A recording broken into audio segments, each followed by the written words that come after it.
देश की सबसे बड़ी कार कंपनी मारुति सुजुकी के चेयरमैन आरसी भार्गव ने कहा है कि जीएसटी लागू होने के बाद रोड टैक्स बढ़ाने से राज्य सरकारों को नुकसान होगा। ये पूरी बातचीत आपको दिखाते हैं। एबीपी न्यूज संवाददाता शिशिर सिन्हा ने की है बातचीत।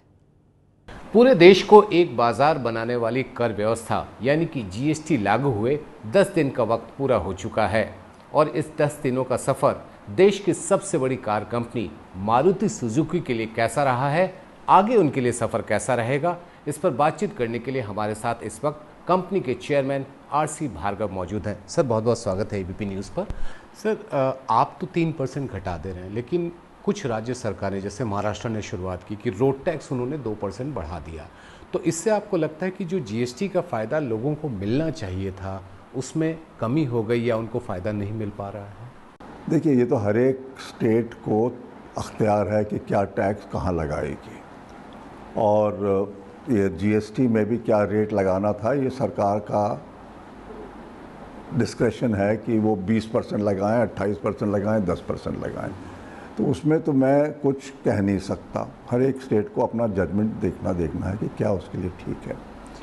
महाराष्ट्र में जो टैक्सेस थे जो कि सब्स्यूम हो गए जीएसटी में, मेरे ख्याल से हर एक स्टेट से सबसे ज़्यादा थे ऑक्ट्रॉय की वजह से, और वहाँ पर जो दाम गिरे हैं गाड़ियों के वो compare to the rest of the country सबसे ज़्यादा वहीं गिरे हैं। बहुत काफ़ी गिरावट हुई है दामों में। अगर आप इंडिविजुअल कार के दाम देखेंगे, ख़ास तौर डीजल के, बड़ी डीजल कार्स के, तो काफ़ी दाम गिरे हैं। तो 2% जो उनने बढ़ाया है वो शायद इस ख्याल से उनने बढ़ाया है कि उससे थोड़ा ये जो एकदम से कस्टमर्स को बड़ा फ़ायदा मिलने वाला था तो कम हो जाएगा।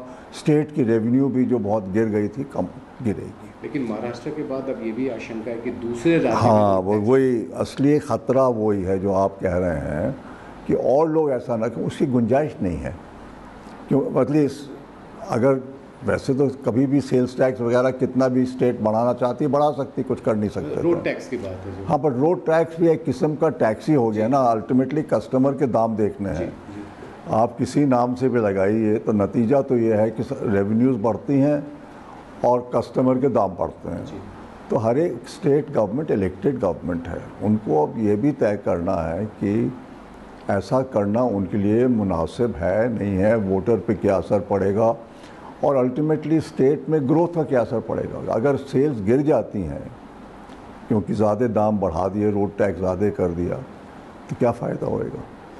जो यहाँ पर एक हमने देखा कि बड़ी गाड़ियाँ जो हैं वो ज़्यादा सस्ती हुई छोटी गाड़ियों के मुकाबले में, तो क्या ये उन ग्राहकों के साथ एक तरीके से अन्याय नहीं है जो छोटी गाड़ी लेना चाहते हैं?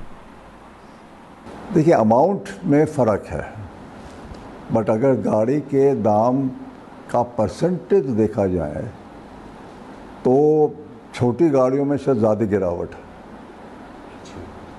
इतना फ़र्क नहीं है। और बड़ी गाड़ियों में पहले कई वजह से टैक्सेस के कई स्लैब्स बन गए थे, वो सेस वगैरह लगा के, तो उसका भी कोई लॉजिक ख़ास तो था नहीं। तो मैंने कहा इन टैक्स के मामले में अल्टीमेटली कोई एब्सोल्यूट लॉजिक तो होता नहीं है। हर एक फाइनेंस मिनिस्टर का जजमेंट होता है कि कौन सा रेट मुनासिब है।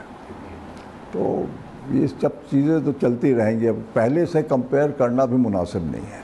हाइब्रिड गाड़ियों को लेकर के एक बड़ा इशू है, चूँकि हाइब्रिड गाड़ियों को वो टैक्स ट्रीटमेंट नहीं मिला जो उम्मीद की जा रही थी और ये कहा जा रहा है कि इन्वायरमेंट फ्रेंडली है, ये सब सारी मदद होती है। जहाँ पे आप बिजली की गाड़ियों पे 12% रखते हैं, वहीं पे हाइब्रिड गाड़ियों पे जब ज़्यादा रखते हैं तो नुकसान ज़्यादा है और आपने निवेश ज़्यादा किया है। अब आपका क्या फोकस चेंज होगा? क्या आप हाइब्रिड गाड़ियों पे कम ध्यान देंगे और बाकी गाड़ियों? देखिए, हम तो हाइब्रिड गाड़ियों पे कम ध्यान नहीं देंगे। हम हाइब्रिड गाड़ी बनाते रहेंगे क्योंकि हम तो समझते हैं कि वो एनवायरमेंटली फ्रेंडली है और कस्टमर के इंटरेस्ट में भी हैं, एनवायरनमेंट के इंटरेस्ट में भी हैं और इलेक्ट्रिक कार्स के तरफ जाने के लिए एक ये ज़रूरी रास्ता है। गवर्नमेंट ने जो ये सेस बढ़ाया हाइब्रिड कार में, शायद उनके कुछ प्रॉब्लम्स थी जो जिस तरह से पहले ये हाइब्रिड का चल रहा था और कुछ मिसअंडरस्टैंडिंग्स बिटवीन इंडस्ट्री और गवर्नमेंट में क्रिएट भी हो गई थी। तो मैं उम्मीद करता हूँ कि अब कुछ महीनों में ये चीज़ें सब क्लैरिफाई हो जाएंगी और गवर्नमेंट फिर एक इस पे दोबारा विचार करके और तय करेगी कि एक्चुअली क्या होना चाहिए। ये है एबीपी न्यूज़, आपको रखे आगे।